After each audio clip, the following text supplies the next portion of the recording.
we can share some of the key bullets on what they include here as priority investment areas. And then let's look at children being able to involve in this. Elijah, over to you at this point.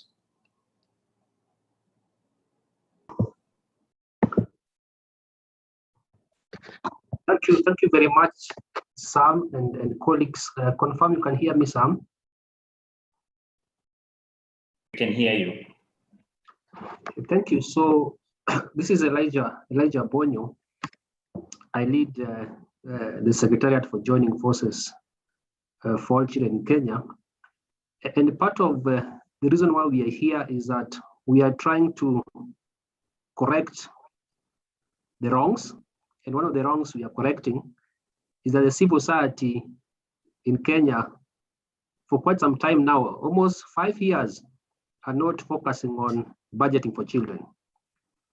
And we'd be happy to get some evidence if there's a group of civil society organization that are specifically focusing on budgeting for children wholesomely, so that we don't duplicate. So we are here as civil society organizations, and we really want to build a movement of civil society organizations that are focusing on influencing budget for children, at the same time monitoring a budget for children. So given that tomorrow is a budget day, I hope you are aware that right now, as you are here, the National Assembly is already debating the report of the Budget and Appropriations Committee. So for us, whatever is going to be presented tomorrow will not be any new thing for us, because I think we already know what the National Treasury will be talking about. So ideally, for those who may not be aware, what the National Treasury CS is presenting to, but the detailed budget was already available with the public from 30th of April. And of course, the report of the Budget and Appropriations Committee, of course, they have made some adjustments, and those adjustments then, once approved by Parliament, that's when we'll have a final copy of the budget. Now, just to give you some insights, and I hope I'll be able to project this. Yes, you're just confirm. Thank you.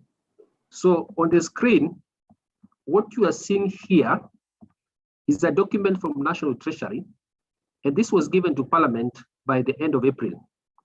So what happens when the National Treasury is giving the detailed program-based budget, and they're giving also the development and of course, recurrent estimates, they give this. So I want to quickly just highlight to us what to expect.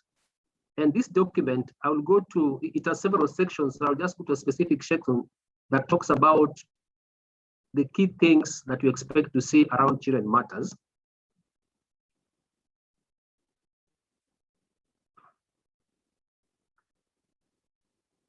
Okay, so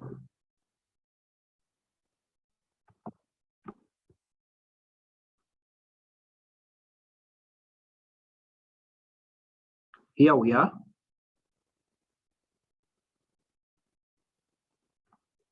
So what to expect in the budget, basically what you are seeing on the screen, we expect estimates for the executive, for parliament, and for judiciary.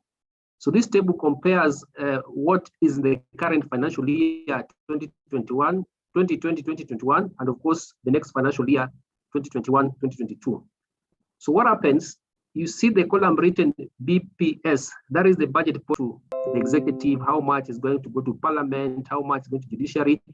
This is what you have here, how much is going to of course, the county government. So this is the summary block figures. Now the specifics, when you look at the table now, the government has attempted to categorize the budget to show how much they're giving for Big Four agenda. For instance, under universal healthcare, you begin to see Ministry of Health as an allocation there. So we have a responsibility to go further and interrogate what is it that in the Ministry of Health budget. In the Ministry of Health budget, there could be benefits for children. So that's something that we'll be expecting to hear your views on. However, we take note that county governments have a huge share of budgets for health. So the allocation for the health sector in this country, if you want to look at how much is going for children, so tomorrow we expect the National Treasury just to talk about the Ministry of Health nationally, but they will not talk about what goes to health for children at the county level. Other specific areas that you can see children are going to benefit is on food security. When you look at the drivers for food security, you may not see children, but the investment in food security ultimately will benefit our children. Now, what is being allocated now will benefit children in the long run, not this year, especially the investment in sanitation, irrigation, livestock, and fisheries. So as we talk about children, look at it from whatever the National Treasury presents for the next financial year.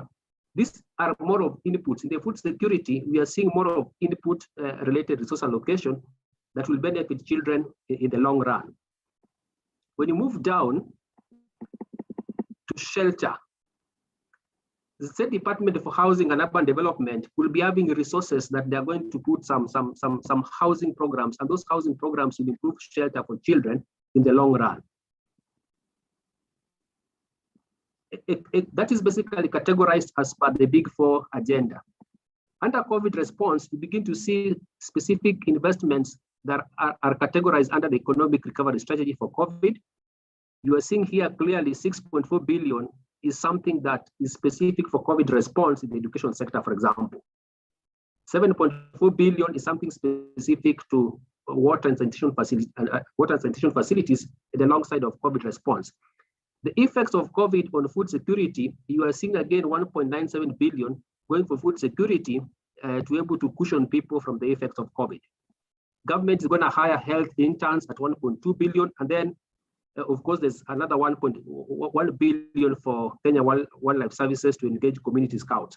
Now, when you look at engaging community scouts, it's basically an employment creation with understanding that when people are given jobs in the long run, their household income will improve. So we also have now specifically what we call thematic areas. Some of this you may want to call them sectoral allocations. What we are expecting to see from the Treasury, now it's broken down. You go to agriculture and food security, you can now see clearly what is broken down, and depending on your interest, you should be able now to keenly tomorrow listen to what the minister will be saying based on your interest. So you can see the agriculture and food security broken down. When you scroll down, you move further, you see transport already broken down to specific budget allocations. You have roads broken down, energy, housing and urban development, ICT, national security. So these details is basically what we expect to see tomorrow in the statement for Cabinet Secretary Treasury. So it's not going to surprise us. However, see something called Digital Literacy Program, School Laptop Project. This is something that should be an interest to you guys. Remember, the School Laptop Project started sometime in 2013, 2014, and here we have it again. This is an area of interest. You may want to find out how is it going to benefit children, and you can see clearly under which ministry it is placed. So some of us could be expecting School Laptop Project to be under the Ministry of Education, but you can see clearly this is an ICT related budget. That's an area of interest for some of us. National security, those who are working around community policing, prevention of violence or response. We have a lot of resources here for the police. So we expect tomorrow for the ministry to demonstrate how the allocation to the police will be able to help us improve on safety and security for our children. On education, it's broken down. Colleagues, what is interesting here, you see clearly 3-day secondary education has NHIF, but primary education does not have NHIF. So clearly, we may want to ask ourselves, why is government giving NHIF to secondary schools and primary schools are not having NHIF, and all of them are children?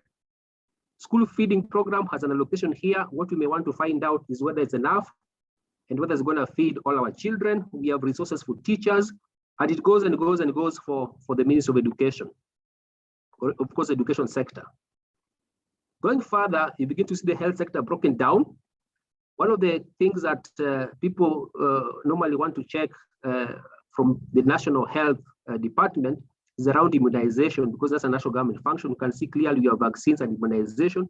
Those are for children. That is not the vaccine for COVID.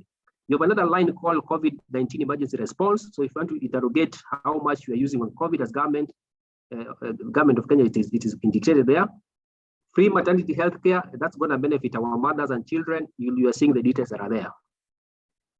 Manufacturing and industrialization, again, this is more of inputs for employment creation. If families are able to get employment and they're able to get income, the household income again in food will improve, and that benefits children. Social protection, you can see cash transfer. Specifically, we have cash transfer for OBC and cash transfer for persons with disability, and then the hunger safety net, presidential bursary. So you ask yourself some questions. If the government is investing in 3-day secondary education, why do you have bursary again in another ministry?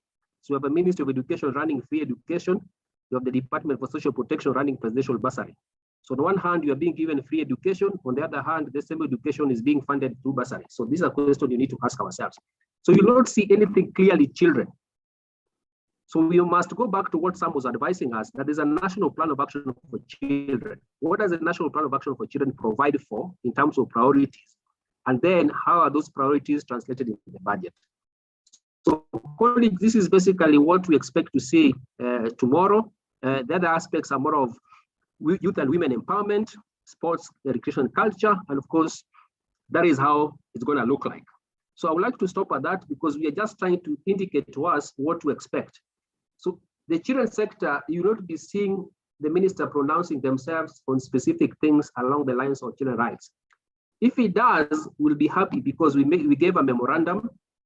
We requested this time around that the Treasury should provide a budget statement that has a section that is specific on how the government is addressing children's rights. So we expect that will be addressed. If it's not addressed, that will be our responsibility as a civil society to now go further and unpack the details around what is going for the children in Kenya. And we'll be comparing the 2019-2020 allocation, the current year, 2020-2021, and the next year,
So what is the impact of the borrowing in children's lives? Okay, we are supposed to be, children should inherit a better world from us, but in reality, they're inheriting debts, okay, which they did not make. Okay, some of them, someone was telling me, yes, I didn't think it's having a commercial. It's a bank facility that was 32 years old. It will come to effect in 32 years. Can you imagine a child who is born today who has no idea there was a bank facility? They will start paying their taxes when they are 18, and they'll be first to pay for a tax for something that they had no idea totally, and they don't even use the money they don't use that money for their own. Okay, so when you're looking at budget, we should look at the planning process. Okay, what is the impact of children? Okay, and when you're looking at in relation to African Agenda 2040, right now we are doing a survey and trying to get children is not actually allocating enough money for them. That's the feeling among children, that the money is not being allocated enough for them. Okay, so how can we ensure that children feel that the government is allocating money for them, that money is actually going to children? Maybe it's allocated in the books, the books that Bonyo has just shown, but in reality, do children actually feel that allocation? Because are children struggling to go get water when there's water allocation? Okay, are children struggling to go to school when there's a classroom allocation for classroom that has been put in place? Okay, and then when you go to issues to do with Department of Children's Services, okay, how much money do they get? Is money for budgeting, or is it recurring budget? Okay, that one for overheads, the salaries, and the travel costs. But how much money actually goes into implementing projects that are going to improve the lives of children? And for example, if you look at the budget for this year, for the budget that was going to be read tomorrow, so we emphasize so much on public participation, but in reality, we don't have any money allocated to child participation. I'm very passionate about child participation, and when you see a government that has zero allocation, and I'm talking zero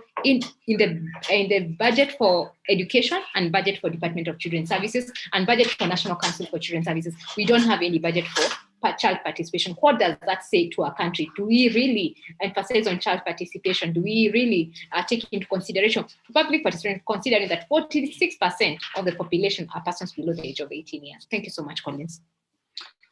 All right, thank you very much, Jennifer. That was very comprehensive, and we really appreciate that. We really need to do much about budgeting for children, especially on child participation. That is our comments.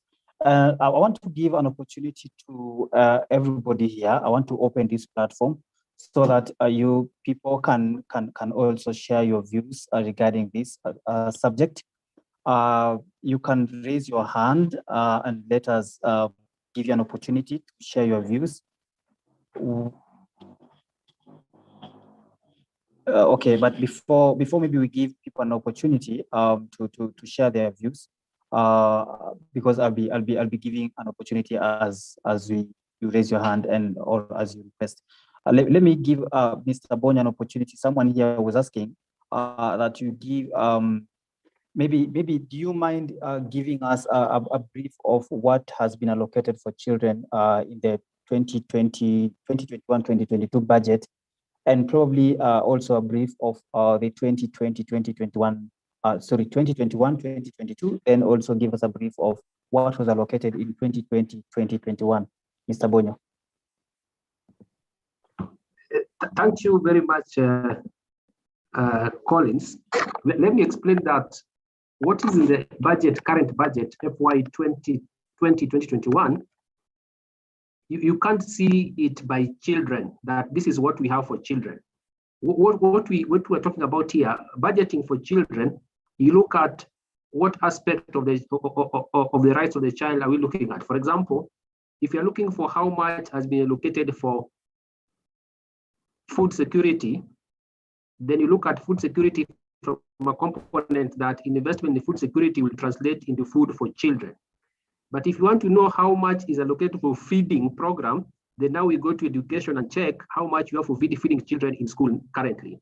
If you're looking for money for child healthcare, you will not see it as child healthcare. You look at how much do you have for universal health coverage, how much do you have for free and maternity programs. That translates to children. So colleagues, we may not be able to see how much we have for children. You will not even say the total amount, but what we'll be seeing is how much do we have for programs that benefit children. So the government budget is categorized by programs and sub-programs. And I don't know, Collins, if you allow me again, just in 1 minute, I may need to show this.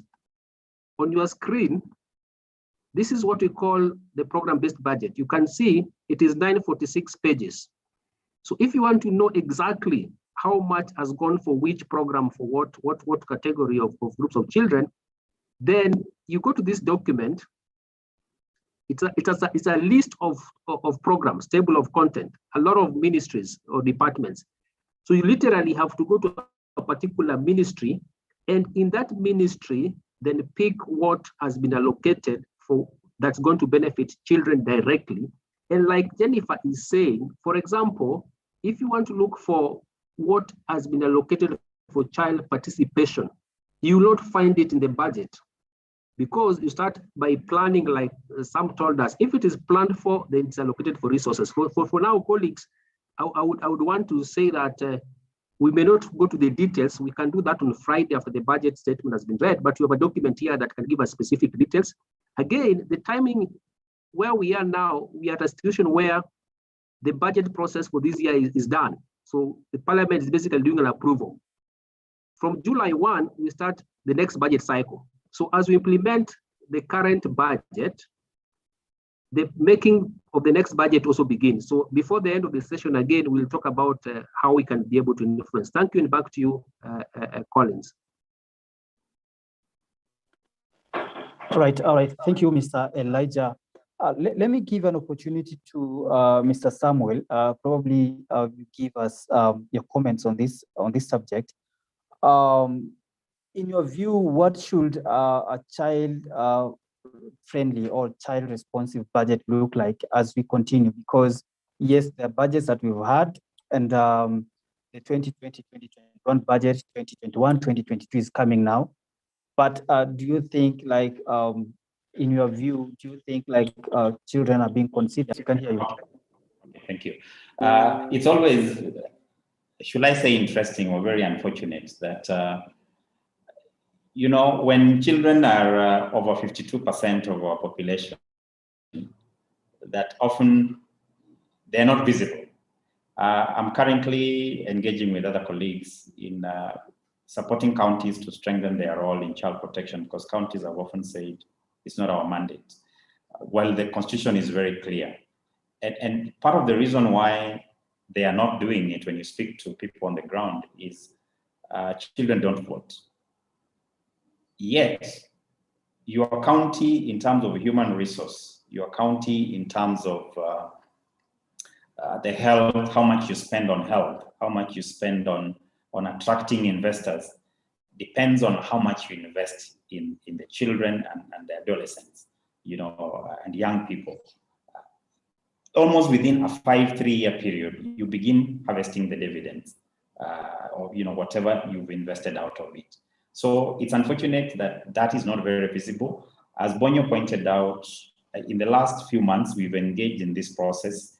In November, we did make a submission in line with this budgeting process to raise some visibility of certain important things. And allow me just to point out some of those, as hopefully we hear other colleagues who've joined us, what their thoughts are. But as late as last week, we had a call with a parliamentary caucus. And this parliamentary caucus on SDG, who are able to cut across a number of issues that touch on children, also identified the gap in how much we invest at the sub-county children's services. That involves the ability to be able to quickly identify a child who is at risk of you know, being abused, exploited, not able to go to school, and all other rights issues, and the ability to then provide an immediate and then long-term solution to them. Yet, our sub-county children's services is completely underfunded. the structure aren't very clear, even in terms of how we put them in our budget. There's a sub-program number 11. You can find it actually in the program budget report that Bonyo just shared. It's called the Sub-County Children Services. So I think it begins by appreciating that there's certain infrastructure that is required for the system to be responsive to children. It begins with like what I'm talking about, the Sub-County Children Services. We have child protection volunteers, while other sectors like health are being very clear on addressing some resources, and even counties having money for community health volunteers or workers. I think our sector, we've not been very clear on such. So generally, there are a number of areas. I'll point out to that one. I point out to rehabilitation and supporting children in custody, around putting money for the ending violence against children. We have a plan, but again, we don't see the money matching the plan. There are groups such as the Anti-FGM Board. You look at their budget, most of it goes into recurrent expenditure. Even those who are doing the GBV interventions, there is almost no money yet. We already have come to a point where we have a model that tells you we'll spend about 10 million to build a structure and even run it per year. So it should be possible to allocate 10 million Kenya shillings to save lives and to give people confidence that their country can protect them, so that they can do everything to give back to their country. Let me leave it at that for now. So generally, there are a number of areas of improvement. We've seen growth on matters of education. There's actually been overall an increase, but I think there's much more to be done. Thank you. All right. Thank you very much, Mr. Sam. I think, just as you said, there is an improvement in terms of allocations. I'll agree with you, because when we were looking at these documents last week, we realized that I think the Department of Children's Services had a very huge increase, almost double what had been allocated in the previous financial year, which shows an improvement. However, what you're saying is there is still room for us to better and make sure that we meet the targets. Let me go back to Jennifer as we wait for people to maybe to request an opportunity to talk. Jennifer, your heart is in child participation, and looking at the documents that we looked at last week, we realized that in reporting, there is a huge disconnect between reporting and what is on the ground. We want to look at an audit to audit these documents compared to what we see. One of the things that was mentioned by the department, or I think the Department of Children's Services in reporting, was that 47, I don't know, children, either children or 47 children or 47 assemblies participated in child participation, in the last financial year. What is your take on this? Is that even enough children to participate in our whole country? Okay. I'll start by saying that participation is a process. It's not an event. So we can't say we held 47 events, okay? But participation is a process. How were these children empowered? Okay. How were they selected? Okay. How was that information or the event held? And what happened after that information they gave? What happened to that information? Okay. Did we give back feedback to the children after we give that information? Okay. So when we look at it as a process, we will see the budget allocated to child participation is very small. Okay. We'll see that there's no meaningful child participation. We hold events to tick a box, to say we held a children assembly at County A, okay? And even I would ask, do we hold one event? I've said it's a process. So is it that one event per year? Is that enough to engage children? Considering for meaningful child participation, you have to give them information. So I'm asking myself, how many child-friendly materials do we have? Do we have the Constitution in child-friendly version? Okay. Do we have the National Child Policy, the National Child Plan of Action in a child-friendly version? How many do we have, so that children are not being forced? Even do we have the budget for not this year, last year in child-friendly? So that when children are being, you're saying you're meaningfully engaging children, so they have that information they're ready to consume for themselves. Okay. Number two, so we put them in a room or on Zoom for them to participate. Okay. So what was the process? How long? What was put into consideration to ensure that they are putting that information? And then after that, the information, who did you give? What was the process? Was the child involved when you're engaging them? When you're engaging this decision maker?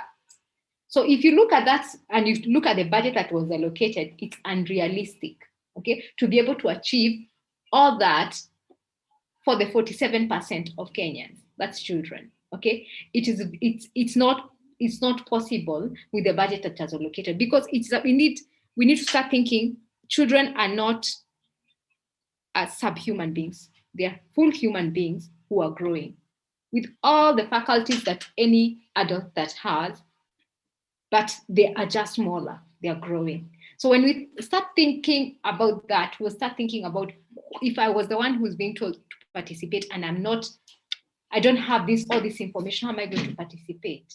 Okay. So I would just say we don't have those, the budget was not enough. Okay, all right. Thank you, Ms. Jennifer, for that comment. Let me go back to Mr. Elijah Bonyo. We are talking about demanding for more money to come to the ground, more money to be allocated to children. Now let's ask this question: have we conducted audits on already what we already have? Have we done enough with what we have, or is there a disconnect between? Is there a problem that we still need to look at when it comes even to utilizing what we already have in terms of budgeting? Mr. Elijah. Thanks, Collins. I'm seeing participants are raising their hands, so perhaps you may want to give them a chance to make their comments before we proceed. I can see a number of them. I've also put some budget figures on the chat, so perhaps let's hear from the participants before we make our comments. Thank you.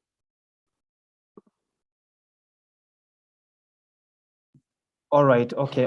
Thank you. Let's hear from Patricia Makau. I can see you, Patricia. Karibu sana. The platform is yours. All right. Thank you, and good afternoon, everyone. I'm Patricia from VSO, and I'm glad to be in this forum. Yeah, the presentations that have been made so far, very good, and the discussion is quite timely and relevant as actors working with children in different sectors. To really benefit from this infrastructure, we need to unpack this and look at what really would help the children be retained in school, will help the children to re-enroll or enroll if they had not enrolled to schools.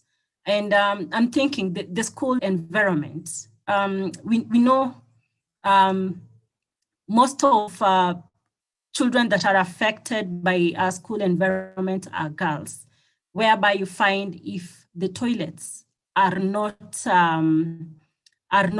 functional to the extent that a girl will feel safe and will be able to go to the toilet in dignity, then this will be a factor that will push the girl out of school. So we need to relook into this, and when the processes, the financial planning processes are beginning, we need to be really engaged into these processes so that these decisions to move into the right direction. Because I think at this point where the budgets will be read very soon, I don't think we can do much but to analyze and prepare for the next process of financial planning. Thank you. All right, thank you very much, Patricia, for that. Wow, we really need to look into that. Let's go to Howie Rapudo. Howie? Yes, hello everybody. It's a pleasure to meet everyone. My name is Rapudo Howie. I engage with an organization called Kijiji, which looks at the issues of villages and how they can transform people within their villages, and how especially children, who are the majority of the people coming from villages and rural areas, how they can be able to transform the communities. Now, back to the basics which I'm just looking at here. And there was a very good presentation from Don Bonyo. And I was looking at the expenditure, because expenditure is important. Allocations is also another thing. And then also there's the aspect of implementation, which now we're also looking at. And you know, all these things are about data. And if you're talking about data, like how much the government has spent, how much the government has allocated for children, and how many projects has the government done for the children, that is something that we need to take into, because we cannot talk about budgeting in this process when we don't like. When I'm saying this, I'm talking about in a situation where children are going through education back to back, what happens? And there's the issue of the government saying that they allocate, especially the issue of fees for children. And that's something we're going to look at. Then another issue that I want us to also to look at is that while I agree with the issue of the indicators, I tried to look at the analysis that was done by the Institute of Economic Affairs, that is on 2015, which was looking at certain variables, especially right for survival, right to development, right to protection, right to participation, and access to water and sanitation. So that we can now look at very clearly in terms of how much is the government allocating towards the children, and sufficiently, what is the need that is needed now that we're having COVID-19.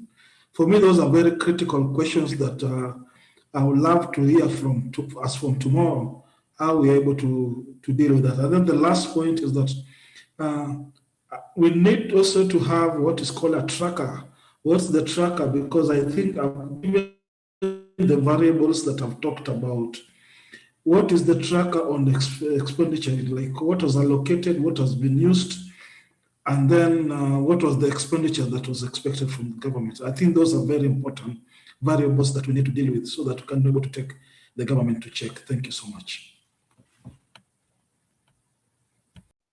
All right, thank you very much, sir, for that contribution. Now, it seems there's no other any other person who has a comment to make on this. Let me go straight to, yes, is there anyone?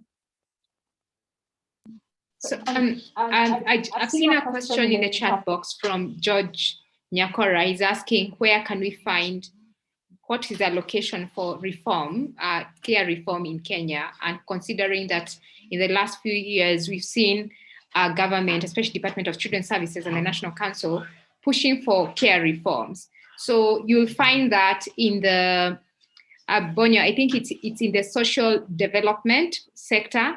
So they have a section on childcare. So it's under the childcare section where they're specified on alternative care. Bonyo?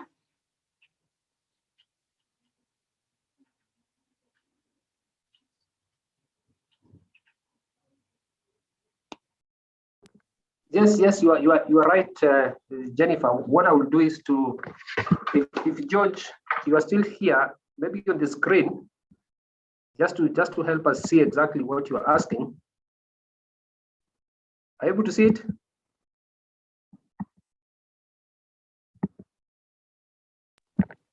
Sorry, we are not able to see that. Okay. Now? Okay, coming.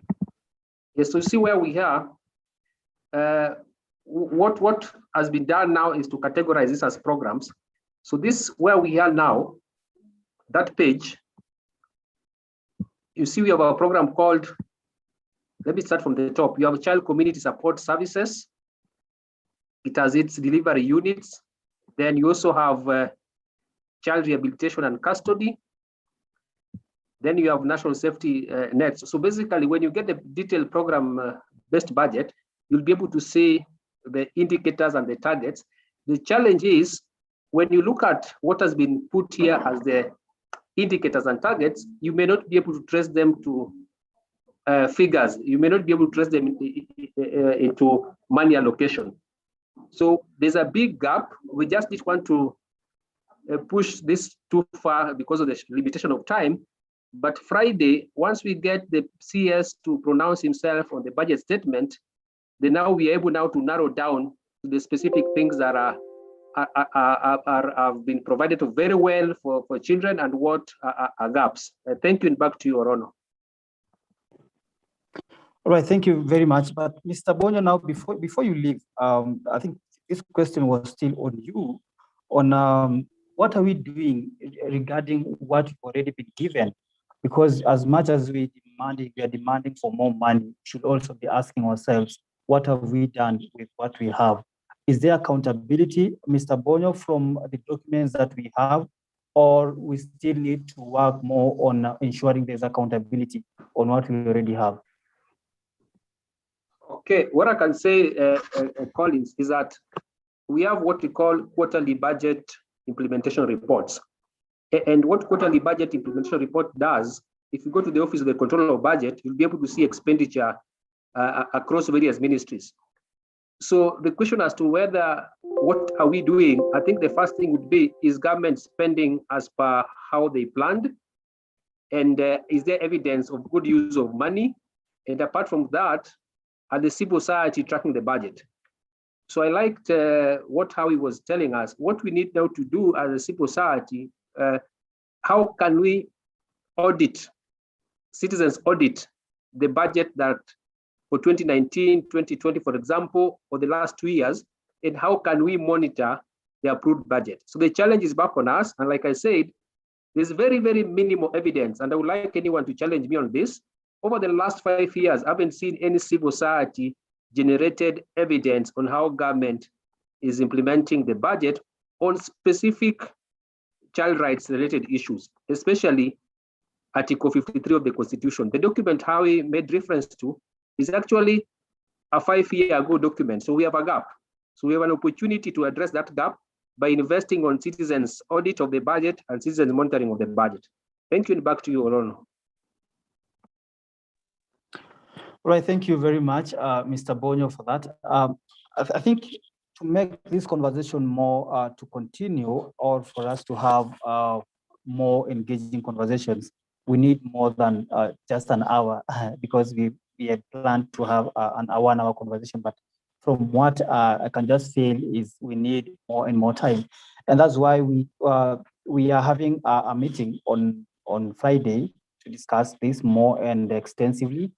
The post-budget, now we are going to scrutinize and get to understand what has been allocated for children more and get to understand.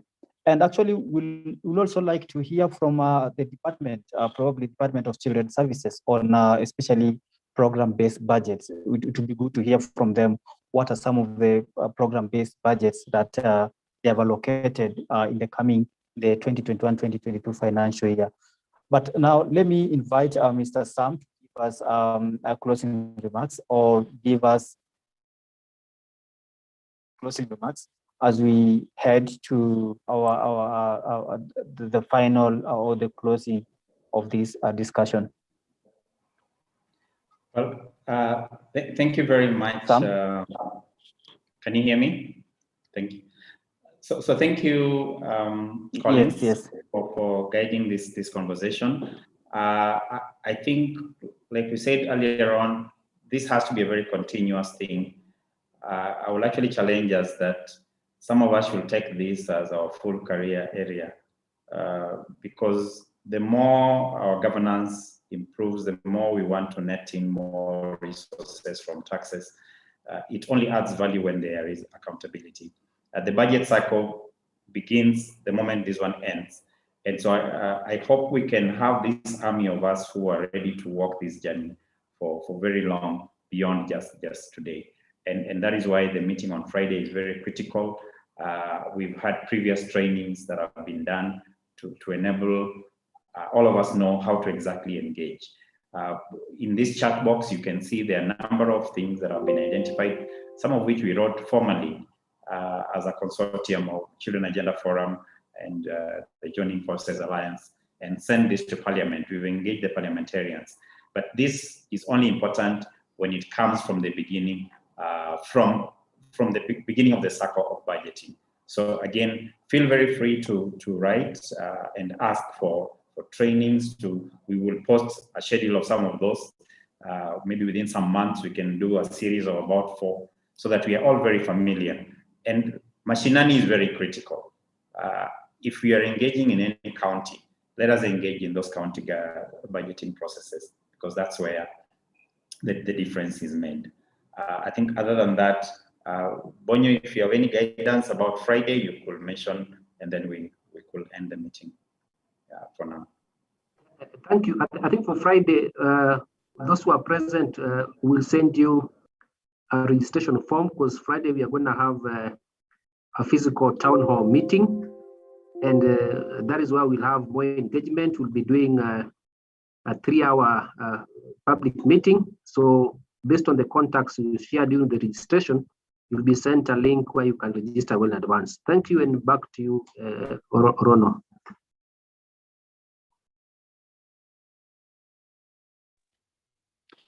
All right, thank you very much. Probably Jennifer, do you have anything that you'd like to say as we finalize? Thank you so much, Collins and colleagues, Bonyo and Samuel, for this conversation. I think it should be a continuous conversation. So you should not be stopping after tomorrow. We are so angry, the government allocate this money, and then we make noise, and then we just go to default of, until next June, So I think it should be a continuous conversation, and it's coming, this conversation, the budget, we have so many opportunity, because it's towards the Day of the African Child. It's to say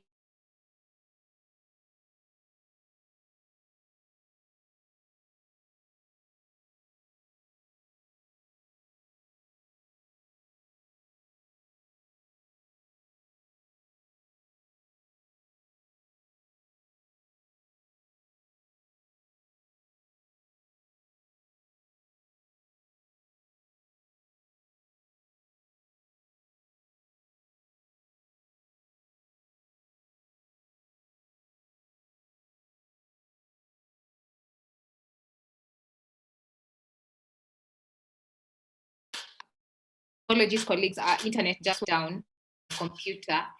So this calls for us to take our responsibility and to hold government accountable, member of parliament, and ask them, you have not allocated enough money.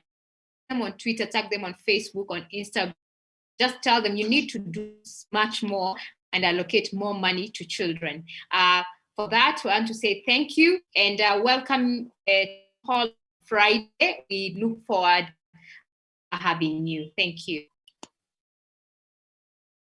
Thank you very much, ladies and gentlemen, for joining us today. We really appreciate as we kick off this conversation, because it's not ending today. It's a conversation we're just starting. And we believe that more is coming, more is on the way. And if we all put our efforts together, then we are going to achieve great things in relation to children. So probably Mr. Bonyo, do you have any comments? From my side. All right. Thank you very much. Let's for those join us on join us on Friday, we're going to send you a registration form where you're going to share your details. Then we'll communicate also on the time and the venue that you're going to meet, maybe today or tomorrow. And we'll be glad to have you. And as we continue with this conversation, because together we will achieve more than what one person can achieve. Thank you very much. Have a good evening, and may God bless you. Thank you, Collins. Thank you, everyone.